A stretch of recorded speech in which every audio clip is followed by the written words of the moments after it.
Possibility kaninang alas 3 ng hapon.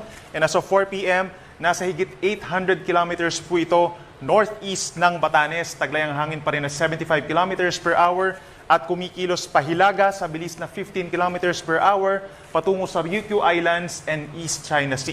Samantala, yung ating minomonitor sa ngayon na si Typhoon Emong with international name na Komay ay nasa coastal waters na po ng Burgos sa Pangasinan as of 4 in the afternoon. Ito ay nananatili at 120 kilometers per hour ang lakas ng hangin malapit dun sa kanyang gitna at may pagbugso pa rin hanggang 150 kilometers per hour at kumikilos pa rin po ng mabagal southeast. So ibig sabihin po, nananatili pa rin yung malalakas na mga pag-ulan coming from these cloud clusters associated dito kay Bagyong Emong plus yung habagat or southwest monsoon na siyang pinalalakas ng dalawang nasabing bagyo.